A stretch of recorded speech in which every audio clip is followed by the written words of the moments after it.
and welcome back. As a lot of you know, there's a lot of office politics going on, the good, the bad, the ugly, the nasty in office politics. Well, we're going to get some great advice on to handle it all with grace from Kaley Klemp, and she wrote this great book, The Drama Doctor. Welcome to the show. Thank you so much. So how can we handle office politics with grace? Well, so the angle that we took in our book, The Drama-Free Office, that's a little bit different is we say start with yourself. So that one finger pointing out, three fingers pointing back. And while there are tools that you can use with all the different drama types that we've identified, the complainers, the controllers, the cynics, the caretakers. Yes, and yes, and yes. Yes, we know those. So today we're going to say, so which one are you? So brought you a little quiz that we get to do. Yeah. Okay. So the first one is rank yourself rarely, sometimes, or often. Do you have a strong desire to tell people why you are right and they are wrong? 0.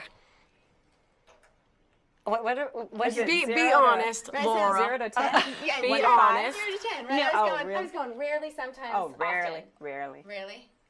Often. Often? Okay, I'm just going to say it. All right, I guess I'll say sometimes. So, okay, just to mix it up. It depends on how right I am. When you're really right. All right, super. We'll use that one as the backdrop. So we'll give you the next question. So how often do you say you resign to the will of others? It's like, well, just tell me what to do. I do that. I do that more than you ladies at this table would think. I do. Tell me what to do. I'll do it. Yeah? Sure. Well, I guess it depends on the social circumstance. I mean, if my boss is like saying, LaFern, do this, okay, I'm getting paid. This is what I'm supposed to do. Right. Yeah, I'll do it. Yeah. I mean, as long as it's not, referencing something horrible. It's respectable. Right. I'll do it. What did your boss ask you to do? Wow. Just saying, I got to be realistic. So that one sort of points us more toward the complainer, and it's more about the resignation. So it's not what you're saying so much, LaFern, where it's, I'm willing to do whatever my boss asks. It's the resignation to say, like, oh, well, just tell me what to do. When there's that attitude, we start looking for complainer traits. And you can navigate that much more with grace if instead you say, all right, what can I take responsibility for, rather than just saying, well, tell me what to do, whatever you want, I'll do. All right, so next question. How much do you use sarcasm or negativity as a way to derail discussion? Lauren? I have no idea what you're talking about. What? Was that appropriate? I don't know. I have no clue. I don't know. Well, but we're not talking about wit and humor, right? Because let's be real. Right. I just want to be clear on the question. We're talking about someone says something and I automatically come back with a sarcastic remark. Just never. Really? So, Really?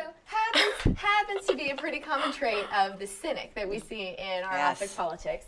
And what's valuable about the cynic is that usually you have something really insightful to say. The problem is with the veil of the cynicism or the sarcasm, it's sometimes hard to hear the good idea underneath. That's why I'm really loud. And then Make up for it with bring it home. Yeah. Drive it through. Instead, we recommend pay attention to the tone and see if there's another way to get your idea across. Because like we're saying, there's often a really good idea there. People just miss it because it's veiled in the sarcasm. Right. And Kaley, do you find that that's a problem too with email? Because I find a lot of people misinterpret humor and sarcasm, especially in emails. Absolutely. And I think emoticons aren't quite enough to get us over where, let me say something nasty and put a smiley face. Right. So ideally have the conversation face to face if you can. So yeah, email tone is definitely an issue. Interesting. All right. So we'll do second to last one. So how many times do you struggle to say no? You find yourself taking on too many projects? LaFern?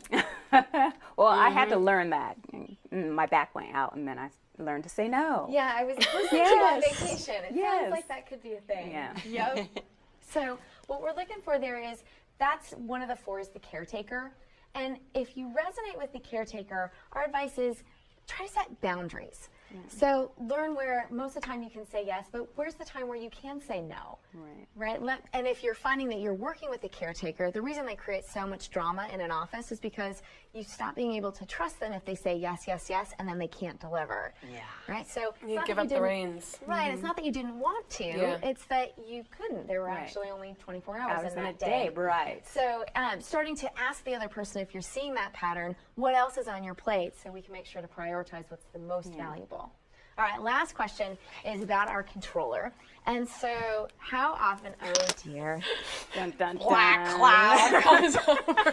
how often do you set impossible expectations for yourself and others? Yeah, guilty. I'm sorry, it's every moment of every day. An answer? Perhaps. I think that would put you on the often scale. Right, so if you find that you're a controller, what you're looking for is, how can I delegate? How can I empower others? So. Gotcha. Well, thank you so much for talking with us today. Tell us about your book. Tell us how people find you. So the best way to find us is www.dramafreeoffice.com, and that's where you can also get a copy of The Drama Free Office. Perfect.